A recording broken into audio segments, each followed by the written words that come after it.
Como está performando o Casa 11, o ETF aqui da Buena Vista, em relação aos REITs, com pagamento de dividendos mensais?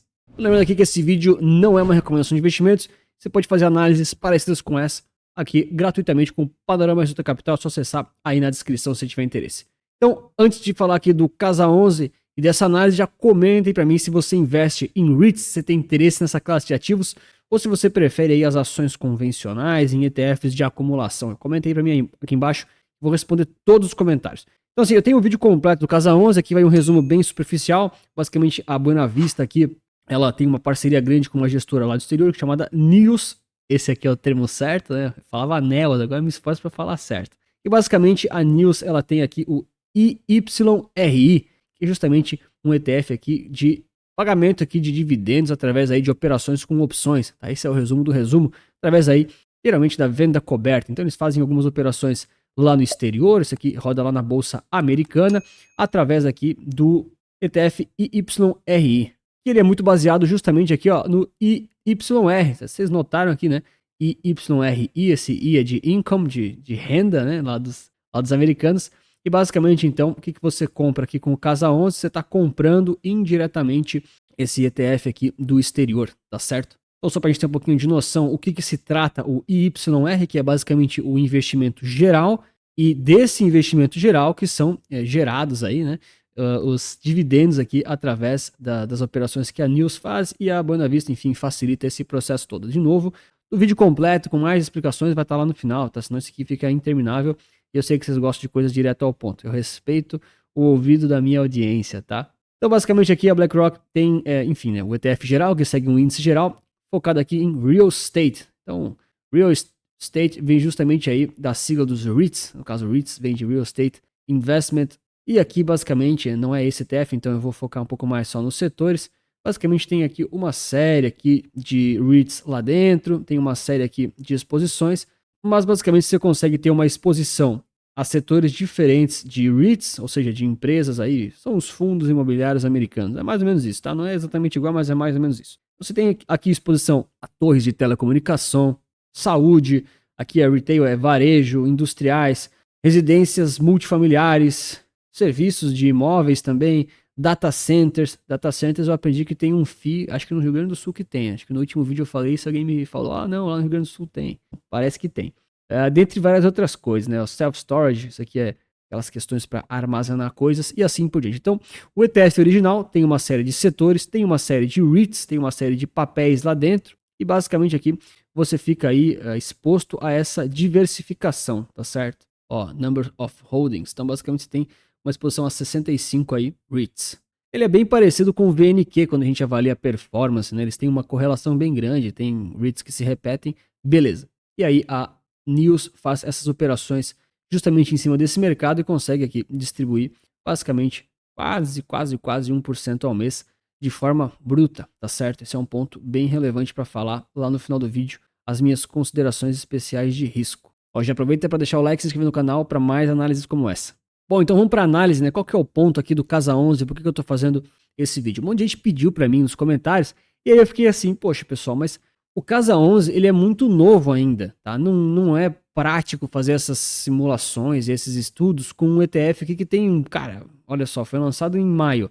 Agora a gente tá em julho, né? Tô gravando dia 24 à noite. Esse vídeo vai ao ar dia 25, enfim. O cara tem aqui, né, 2 meses assim, né, arredondando. Então não é um tempo suficiente para fazer essa análise. Mas aí o pessoal pediu e falaram, pô, mas tu sempre faz com os ativos do exterior. Aí eu me rendi e fiz. Então, beleza. Qual que é a grande ideia aqui desse vídeo? É comparar o Casa 11 justamente com o IYRI lá dos Estados Unidos e também com o ETF original. Lembra? Justamente aqui o IYR, tá bom? Então a gente tem aqui algumas limitações por conta dos dados serem curtos. Então eu não vou focar tanto assim no Casa 11 específico, mas a gente vai usar a simulação dele, né? Ou enfim, o par lá do exterior, que seria o IYRI lá da NEOS, vamos dizer assim, vamos chamá-lo de Casa 11 americano, tá bom? Aqui a títulos de arredondamento para a gente, né, falar mais fácil. Então, só para você entender como é que essa análise funciona, a gente tem, o objetivo não é ver o quanto valorizou, tá? Vou reforçar, a gente não quer saber quanto que valorizou, não é isso, tá? A gente até pode ver, né? Ó, sem os dividendos reinvestidos, menos 2%. Com os dividendos reinvestidos, 0 a 0, desde o seu lançamento. Tem 2 meses, então não é muito relevante. Agora, a grande ideia, né, o grande objetivo desses vídeos é a gente ver se a geração da venda coberta das opções, ela efetivamente está tirando muita rentabilidade desses ativos. Por quê? Porque alguns ativos do exterior, aí depende de cada caso, a gente literalmente tem que fazer análise, né? Eles, ao longo do tempo, por causa da venda coberta, eles performam muito pior, aqueles que geram a venda coberta versus o seu índice original.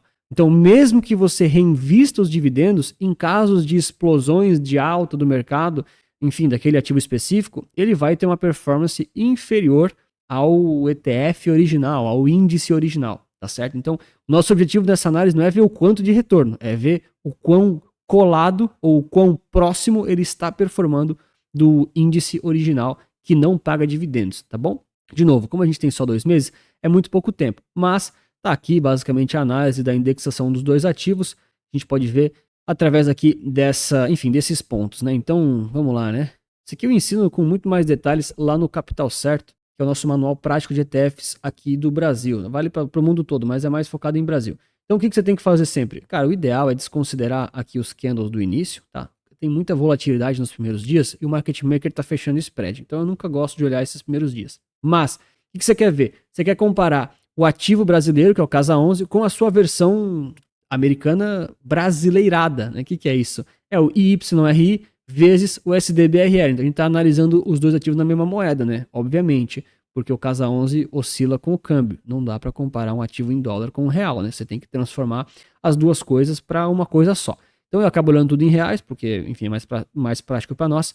E a gente tem que analisar, então, primeiramente, esses dois caras só de forma visual, tá? As duas linhas. Então, olhando aqui de forma visual, né? Isso aqui é uma aproximação, o TradingView aproxima. A gente percebe que eles fazem topos juntos, fundos juntos, topos juntos, fundos juntos. Ah, aqui é diferente, Anthony. É diferente, mas não é muito diferente. Aqui eles também foram juntos e assim por diante. Então, visualmente, as duas linhas andam juntas. Só que são só 2 meses, tá? É muito pouco tempo, confesso para vocês.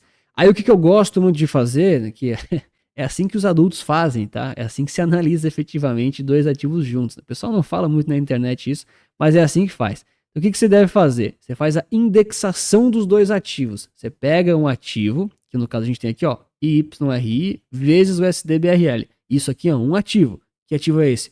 É o Casa 11 americano, mas abrasileirado. E a gente compara com o Casa 11, que é o nosso ativo da B3 aqui do Brasil, vamos dizer assim. E a gente quer ver a relação que esses dois caras têm. Então, se essa linha ela tende a subir brevemente ou muito, quer dizer que o ativo de cima dessa divisão aqui, que é o IYRI vezes o SDBRL, ele está se valorizando mais do que o ativo de baixo, que é o Casa 11. Nesse caso, a gente tem uma leve linha ascendente. Por quê? Isso vai praticamente sempre acontecer, tá? Por quê? Quando a gente analisa esses dois ativos, o americano com o brasileiro, existe um spread do câmbio embutido. Você está pagando um câmbio indireto para comprar um ativo do exterior. No caso, para você não precisar tirar o dinheiro do Brasil, comprar na Bolsa Americana, pagar IOF, que mais? Corretagem lá fora às vezes tem também, daí depende de cada caso. Para você não fazer tudo isso, ao comprar um ativo do Brasil, você também, enfim, indiretamente está pagando, tá? Não tem almoço grátis, tá certo? Então o Casa 11, ele demonstra esses custos brasileiros, a taxa de administração também é um pouco maior, assim por diante, e o IYRI, ele não tem esses custos, então naturalmente ele é mais barato no gráfico, mas na vida real eles vão ser parecidos, tá certo? A tendência é os ativos do exterior sempre performarem um pouquinho melhor do que os comprados no Brasil em termos de câmbio. Em termos de câmbio, IOF, por conta ali das taxas de administração. Mas aí, cara, depende do prazo, depende de um monte de coisa, e nunca é uma diferença que vai assim, vou ficar rico porque eu comprei no exterior. O cara que comprou o ativo parecido no Brasil não vai. Cara, eles vão andar praticamente iguais, tá? Essa é a realidade. Então aqui a conclusão em relação ao ativo da NIOS e o ativo da Buena Vista é que eles estão muito correlacionados, eles estão muito próximos e a relação vem sendo mantida, enfim, sem muitas impressões, tá? Assim, isso aqui é o esperado, tá? Se isso aqui não fosse o esperado, se te tivesse dado um desenho diferente, se, por exemplo, a gente tivesse aqui essa linha caindo ou ela subindo muito, cara, daí tinha alguma coisa errada. Mas aqui, eles estão bem relevantes, bem lineares, né? Tem algumas oscilações, mas isso é natural em qualquer mercado. Bom, então a gente já entendeu que o ETF do Brasil, em comparação, né, com o ETF lá dos Estados Unidos, andam muito parecidos em termos de correlação e indexação. Perfeito. Ou seja, enfim, isso é meio básico, né? Então, enfim, o básico está sendo cumprido, vamos dizer assim. Ok. Agora, o que a gente pode fazer para comparar o Casa 11 com esse cara aqui, né, que é justamente, vamos dizer assim, o ETF original? Aí basta a gente fazer aqui a alteração da análise, tá? Então, ao invés de usar o YRI, a gente só tira o I, olha só. E aqui em cima também. Ou na real, vou deixar todos aqui, ó, para o pessoal ver como é parecido, né? Acho que é a melhor coisa. YRI, perdão, vezes o SDBRL. Por quê? Porque aqui eu estou usando agora o ativo original, olha só, da BlackRock, tá bom? Então daria para fazer essa mesma análise, botar uma cor bem diferente aqui, amarelo. Vocês sabem que eu tenho um leve grau de daltonismo, então com as cores eu não sou muito bom. Bom, então, sim, de forma bem visual e prática, a gente já percebe que o IYR, pô, esse aqui ficou em azul, né? Mas vocês entenderam, tá? Todos eles estão andando muito parecidos, todos eles estão andando muito correlacionados, todos eles estão sendo próximos e, enfim, né, parecidos. Agora, é claro, eu posso também alterar essa indexação aqui entre o IYR e o Casa 11, mudou um pouquinho, tá certo? Mudou um pouquinho, mas basicamente aqui a relação ela é mantida, tá bom?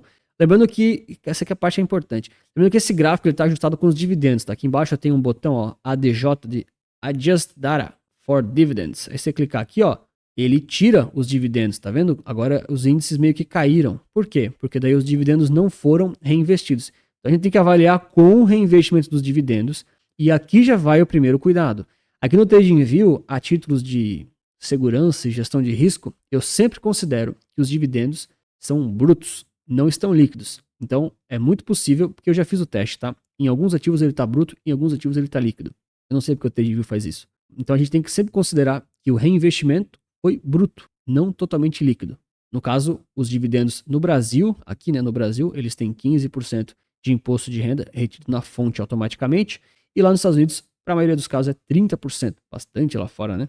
Ou então você compra um índice aqui, por exemplo, esse, né, que é o do estudo, né, que é o Total Return, que não paga dividendos, e aí ele reinveste para você automaticamente os dividendos sem pagar imposto, né? Mas daí você não tem renda passiva que cai na sua conta, você precisa fazer a venda todos os meses para gerar renda. É uma estratégia também a depender aí do seu objetivo. Bom, então de forma geral, o Casa 11, ele segue sim relativamente muito bem esses índices originais, vamos dizer assim, né? Primeiro, o seu par nos Estados Unidos, e segundo, o ETF original, vamos dizer assim, que é o IYR ali da BlackRock. Agora, ele tem só 2 meses, né? Desses 2 meses, uma parte é inútil. Então, assim, é 1 mês e meio. Cara, é muito pouco tempo. O que eu fiz aqui adiante é justamente pegar o longo prazo entre IYR e YRI. Por quê? Porque a gente já entendeu que o Casa 11 é muito próximo do IYRI. Lembra? O Casa 11 americano. Basicamente, comparar os dois caras lá nos Estados Unidos vai dar praticamente a mesma coisa se a gente só, enfim, trouxer para real eles. E foi isso que eu fiz. E naturalmente, se você gosta dessas análises e quer aprender muito mais de verdade sobre ETFs, para conseguir investir neles focados aqui do Brasil, tanto os de renda fixa quanto renda variável, tem aqui o Capital Certo com 8 horas de treinamento prático para você aprender tudo isso e muito mais. Então tem um monte de mapas mentais de bônus, tem gestão de carteira também, comportamental, usar o TradingView de forma avançada, como eu estou fazendo aqui e até mais, para você conseguir fazer tudo isso e conseguir investir ainda melhor. Então, se tem interesse, é só clicar aí no primeiro link da descrição ou então no comentário fixado para saber mais. Treinamento muito bom e muito acessível por sinal. Bom, então o que você tem que fazer? Colocar aqui os 2 ETFs, né? Coloca aqui os 2 índices e só tira o zoom, tá bom? Pronto. Aí, claro, né? Novamente, vamos os disclaimers, tá? Aqui, cara, desde janeiro deu 6 meses, tá? Assim, 6 meses dá para analisar. Não é um prazo ideal, mas dá a título assim de curiosidade, beleza? Então ficam aqui esses disclaimers, tá? Mas 6 meses já aconteceram várias coisas, já teve derretimento e tal, ok. Bom, então, olhando assim simplesmente a performance, isso aqui tá em dólares, tá? Não foca muito na performance, quanto que rendeu, não é esse o nosso ponto dessa análise. Se vocês quiserem, eu posso fazer uma análise histórica de quanto que possivelmente rendeu em janelas móveis. Mas daí tem que comentar aí embaixo, porque senão eu não sei o que vocês querem. Bom, e aí a gente tem justamente esses dois caras aqui, tá? Então, em azul, justamente tá o da BlackRock, que é o ETF que não paga dividendos. E aqui em vermelho, rosa, comenta aí pra mim que cor é essa, que sempre aparece essa. Eu nunca sei, acho que é rosa, né? É rosa, é rosa. E rosa tá o que paga dividendos lá nos Estados Unidos, tá bom? Então a gente já tem aqui algumas diferenças, tá? Lembrando, quando o ativo faz venda coberta, ele tem o risco de não se valorizar tanto assim nas altas do ativo original, por conta da estrutura da operação, tá? Tá explicado melhor lá nos vídeos recomendados. Então aqui a gente teve aqui a valorização considerável do ETF que não paga dividendos, retorno total, e o ETF que paga dividendos não conseguiu acompanhar perfeitamente, tá bom? É claro que dependendo da janela que você pega aqui, isso muda, tá? Então até colocar aqui, ó, tirar um pouquinho dos primeiros dias é ruim de analisar, tá? Mas ainda assim, o ETF que não paga os dividendos, ele conseguiu uma performance um pouquinho melhor lá no início. E aí a gente teve lá aquela crise em que tudo começou a cair e corrigir, e aí, olha só que interessante, o ativo que paga os dividendos não caiu tanto quanto o que não paga. Ok, mas caíram praticamente iguais. O que me chamou a atenção mesmo foi a questão da recuperação. Cara, no fundo de abril, o ativo que paga dividendos, a venda coberta, lá da News, teve uma recuperação melhor do que o que não paga. Isso aqui, quando eu fiz a análise, eu fiquei muito surpreso. E olha que, preferencialmente, em termos assim de segurança, para a grande maioria das pessoas, eu analiso que os ETFs que não pagam dividendos acabam sendo um pouco mais interessantes. Por quê? Porque eles são mais eficientes, você tem menos impostos, aquela questão toda do reinvestimento automático. Enfim, tem vários vídeos no canal que eu falo isso. E também porque no médio e longo prazo, para vários outros ativos e vários outros ETFs, a gente já viu muitas vezes os ETFs que pagam dividendos perdendo para o ETF que não paga, para o ETF de índice de retorno total. Então, além da ineficiência, teve uma possível perda de performance. Mas nesse caso não. Então eu fiquei um pouco surpreso e, enfim, né, tá tendo uma performance levemente melhor, perdão, o que paga dividendos. Mas sinceramente falando, eu imagino que esse gap em algum momento é fechado, tá? Eles voltam a ser muito parelhos de igual para igual. Reforço novamente, aqui nos dividendos ajustados não tem o efeito do imposto, na minha opinião, tá? E lá é 30% se tu tá investindo lá fora. Ou seja, diferença pode ser considerável, tá certo? No meu ver aqui, a gente faz uma conta de padeiro, tá? Para arredondar aqui, eles estão praticamente iguais na vida real, tá? Na vida real, praticamente iguais, muito, muito próximos, tá? Não é tudo isso aqui não, porque o reinvestimento, na minha opinião, ele é ineficiente. Então, enfim. Mas de qualquer forma, é um resultado interessante. Se a gente pegar só essa janelinha aqui do fundão, interessante, né? Porque nas altas dos ativos, né? Pô, 16%. Cara, ele mesmo gerando os dividendos ali da venda coberta, ele conseguiu acompanhar a performance, né? Naturalmente, de novo, deve ter sido um pouco menos o ativo que paga dividendos, por conta do imposto de renda dos dividendos, que está no TradingView, está reinvestido automaticamente, mas ainda assim, uma performance tranquila, né? Não é como se ele tivesse assim, ó, desenhar um cenário que seria um pouco preocupante se fosse assim, né? Ó, essa linha azul, vocês sabem que é o ETF original. Aí vamos supor que seja assim, ó, fazer um desenho. Aí ele fica aqui, ó. Aí ele ficou tipo assim, ó, aqui, ó. Pô, ele rendeu tipo assim só metade. Se fosse só metade, teria que ver daí, tem que tomar um certo cuidado. Mas nesse caso ficou muito parecido, tá? Quando a gente faz a mesma análise de indexação, ou seja, coloca um dividido pelo outro, no caso eu dividi aqui o IYRI, que paga dividendos, pelo que não paga dividendos, a gente vê que o gráfico inclusive sobe, tá certo? Então se o gráfico sobe, é porque o que paga dividendos performou um pouquinho melhor do que o que não paga. Eles estavam iguais, até teve uma performance um pouquinho pior, né, naquela alta, ok? E depois o que paga dividendos acabou performando até um pouquinho melhor. Tá? A gente consegue ver. Mesma coisa aqui, né? Então, olha só. Quando o gráfico caiu, é porque o que não paga subiu. E depois ele teve uma leve performance melhor, vamos dizer assim. Então, novamente, tá aqui com os dados estão com os dividendos ajustados. Se tu apertar esse botão aqui, muda tudo, né? Olha só. O gráfico já começa a cair, né? Percebe como essa linha, ela tá caindo? É porque você recebeu os dividendos e você não reinvestiu. Entendeu? Então aí o ativo vai perder performance. Por quê? Porque na média aqui, né, o YRI vai pagar aqui, sei lá, 11, 12%. Isso vai sair da cota, tá? Assim, isso sai da cota. Se você não reinveste, esses percentuais vão saindo, beleza? E depois vai ter o efeito dos juros compostos. Ixi, daí vai longe, tá? Então, naturalmente, você tem que, né, não tem como você avaliar, enfim, né, essas duas comparações, ó, sem reinvestir os dividendos. Então, só para você ver, ó, colocar aqui escondido, ó, esse aqui, em rosa, é sem o pagamento dos dividendos agora, tá vendo? Ele nem rompeu aquele topo histórico anterior. Agora, se os dividendos forem reinvestidos, ó lá, já mudou tudo, ele já rompeu aquele topo histórico anterior. Então tá vendo como essa dinâmica muda? Então é importante reinvestir os dividendos. Agora, qual que é o ponto? Você tá tendo que pagar o imposto nessa retirada, entendeu? Então, vou reinvestir no mesmo ativo, Anthony. Pô, daí você deveria comprar o que não paga dividendos. Agora, não, Anthony, eu preciso da renda mensal, porque eu preciso gastar na minha vida real, eu pago minhas contas, eu não tenho outra fonte de renda. Assim, para alguns casos específicos eu entendo que possa fazer sentido. Assim, para a grande maioria das pessoas, tem algumas perguntas que precisam ficar mais claras, assim, tá? Ainda assim, me impressionou aqui a performance, como foi parecida. Eu achava que seria pior, de verdade. Não por conta do ativo, nem por conta. Não é isso, tá? É porque os ativos de venda coberta, às vezes, condições do mercado, tá? Eles perdem do índice original, né? Fica ali quando o índice dispara. É da operação da opção, isso acontece, tá certo? Por isso que quem precisa da renda, efetivamente isso aqui pode fazer sentido. Agora, para quem não usa todo mês, efetivamente sim, com muita necessidade do dinheiro todo mês, você fica exposto aí a esse possível risco de descolamento, tá bom? Eu mostro isso também naquele vídeo que eu comparei a maioria dos ETFs ali que a Boa Vista faz com venda coberta. Lá tem esses detalhes do tipo quais deles foram descolados, quais deles seguiram melhor e assim por diante. Então vou deixar aqui a pergunta, né? O que você tá achando aí do Casa 11, se tá seguindo ou se não tá? Eu vou deixar aqui então os vídeos recomendados, tanto a análise completa do Casa 11, quanto também daqueles outros ETFs de venda coberta, pra gente ver ali, pra você ver no caso, a comparação se eles estão performando parecido ou não com o índice original, tá certo? Grande abraço, muito obrigado pela sua inscrição, seu like, lembre-se que investir certo resulta capital.